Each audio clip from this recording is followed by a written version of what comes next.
السلام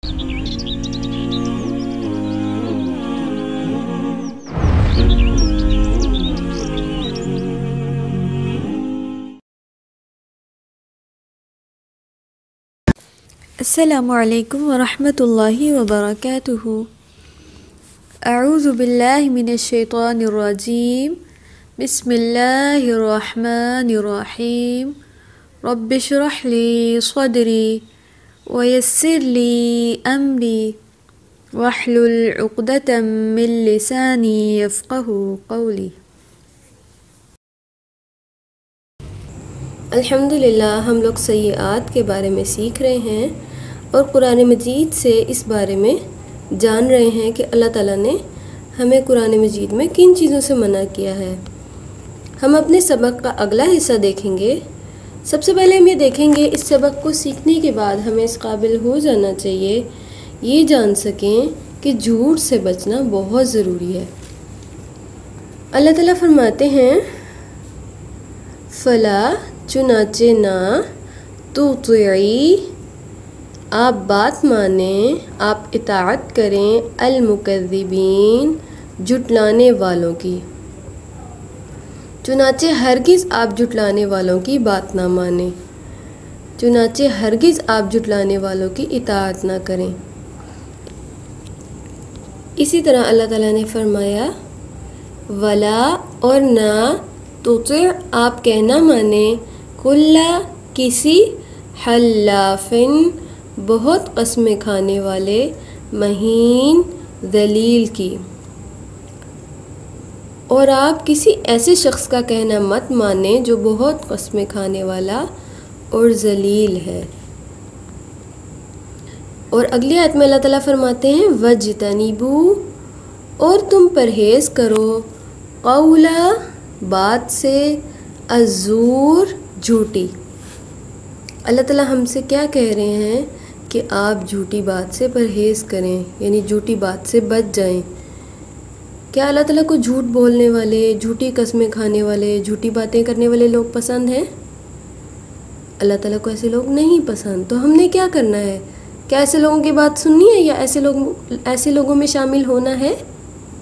انشاءاللہ ہم نے سچے لوگوں میں شامل ہونا، کیونکہ اللہ تعالیٰ سچ کو پسند کرتے ہیں اور سچے لوگوں سے اللہ تعالیٰ محبت کرتے ہیں۔ اللہ کے رسول صلی اللہ علیہ وسلم نے فرمایا کہ آدمی سچ بولتا رہتا ہے یہاں تک کہ اللہ تعالیٰ کے پاس سچا لکھا جاتا ہے، اور آدمی جھوٹ بولتا رہتا ہے یہاں تک کہ اللہ تعالیٰ کے پاس جھوٹا لکھا جاتا ہے۔ جو بہت زیادہ جھوٹ بولتا ہے نا، اللہ تعالیٰ اس کو اپنے پاس بھی جھوٹا لکھ دیتے ہیں۔ تو ہم نے سچ بولنا ہے انشاءاللہ، سچ سے محبت کرنی ہے تاکہ ہمارا نام اللہ تعالیٰ اپنے پاس سچے لوگوں میں لکھ لیں انشاءاللہ۔ ہمارا سبق کا اگلا حصہ ہے، اور اس کو سیکھنے کے بعد ہم اس قابل ہو جائیں گے یہ جان سکیں کہ یوم حساب برحق ہے، یعنی حقیقت ہے۔ اللہ تعالیٰ فرماتے ہیں بلکہ تکذبون تم جھٹلاتے ہو بالدین حساب کتاب کے دن کو، بلکہ تم جزا کے دن کو جھٹلاتے ہو، یعنی حساب کتاب کے دن کو۔ اسی طرح اللہ تعالیٰ نے فرمایا ویل تباہی ہے یومئذ اس دن للمکذبین جھٹلانے والوں کے لیے، اس دن جھٹلانے والوں کے لیے بڑی تباہی ہے۔ جھٹلانے والے کون ہوتے ہیں؟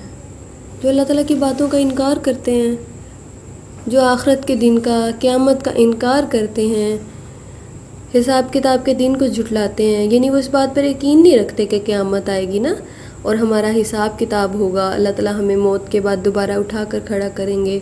تو ہم نے کیا کرنا ہے؟ قرآن مجید سے یہ علم حاصل کرنا ہے کہ اللہ تعالیٰ حساب کتاب کا دن قائم کریں گے، قیامت آئے گی، رسولوں کی باتیں سچی ہیں، اللہ تعالیٰ ہمارے ہر عمل کا بدلہ دیں گے۔ تو ایسے لوگ کامیاب ہیں جو آخرت پر ایمان رکھنے والے ہیں، اور جو جھٹلانے والے ہیں ان کے لیے اللہ تعالیٰ نے کیا بتایا؟ تباہی ہے، یعنی وہ تو تباہ ہو جائیں گے، اس دن خسارہ اٹھانے والے ہو جائیں گے۔ اسی طرح اللہ تعالیٰ نے فرمایا قد بے شک خوابہ وہ نامراد ہوا من جس نے افطرا جھوٹی بات گڑی یا جھوٹ باندھا۔ بے شک وہ نامراد ہوا جس نے جھوٹی بات گھڑی۔ کیا آپ ایسے نام جانتے ہیں جو لوگ آخرت کو جھٹلانے والے تھے؟ آپ نے یہاں پر، آپ کے پاس خالی جگہ ہے، آپ نے یہاں پر ایسے لوگوں کے نام ڈھونڈ کے لکھنے ہیں جو آخرت کو جھٹلانے والے تھے۔ اللہ کے رسول صلی اللہ علیہ وسلم کے دور میں کتنے ہی افراد ایسے تھے، مشرکین میں سے، کفار میں سے۔ آپ ان کے ناموں کے بارے میں بھی جانتے ہیں، جیسے ابو جہل ہے، ابو لہب ہے۔ انہوں نے آخرت کے دن پر یقین رکھا تھا کیا؟ نہیں رکھا تھا نا۔ اگر وہ آخرت کے دن پر یقین رکھتے تو کیا وہ اللہ کے رسول صلی اللہ علیہ وسلم کی باتوں کو جھٹلاتے؟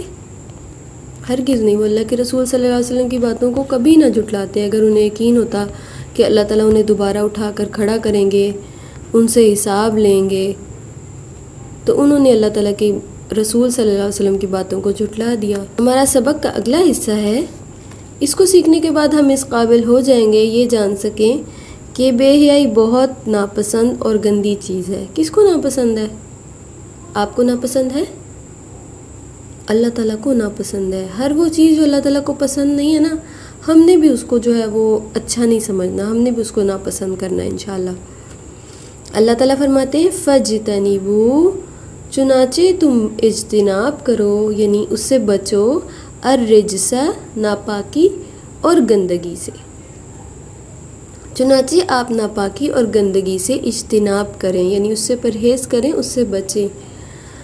اسی طرح اللہ تعالیٰ نے فرمایا لا، نہ تقربو، تم قریب جاؤ، الفواحش، بے حیائی کے، آپ بے حیائی کے قریب بھی نہ جاؤ، یعنی ایسے کام جو بے حیائی کی طرف لے کے جانے والے، ان کاموں سے بھی بچنا ہے، تاکہ کہیں ہم گمراہ نہ ہو جائیں، کہیں ہم سیدھے راستے سے ہٹ کے اس راستے پر نہ چلنے لگ جائیں جو بے حیائی ہے۔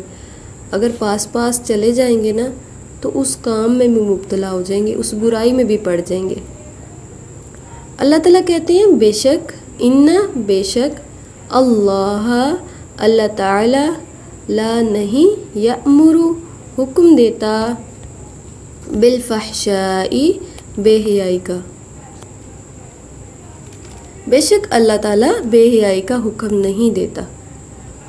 جو مشرکین تھے نا، وہ کہتے تھے کہ اللہ تعالیٰ نے ہمیں اس کا حکم دیا ہے اور ہم نے اپنے باپ دادا کو ایسے ہی کرتے پایا ہے، تو اللہ تعالیٰ نے کہا اپنی کتاب میں فرمایا کہ اللہ تعالیٰ تو بے حیائی کا حکم کبھی بھی نہیں دیتے، اللہ تعالیٰ کو تو بے حیائی پسند نہیں ہے، اللہ تعالیٰ تو سب سے زیادہ حیا کرنے والے ہیں۔ اللہ تعالیٰ کو تو اتنی حیا آتی ہے کہ اگر کوئی بندہ اللہ تعالیٰ کے سامنے ہاتھ پھیلا کر کچھ مانگتا ہے تو اللہ تعالیٰ کو اس کے ہاتھ خالی پلٹاتے ہوئے، خالی لوٹاتے ہوئے بھی حیا آتی ہے، تو ہم اللہ تعالیٰ سے مانگتے ہوئے کیوں حیا کرتے ہیں پھر، جب اللہ تعالیٰ اتنا پیار کرنے والے ہیں؟ تو ہم نے کیا کرنا ہے؟ اپنے پیارے اللہ تعالیٰ کی ناپسند کو چھوڑنا ہے، میوزک نہیں سننا، گالی نہیں دینی، برے الفاظ کا استعمال نہیں کرنا، گندی چیزیں نہیں دیکھنی، ہر وہ چیز جسے اللہ تعالیٰ ناراض ہوتے ہیں۔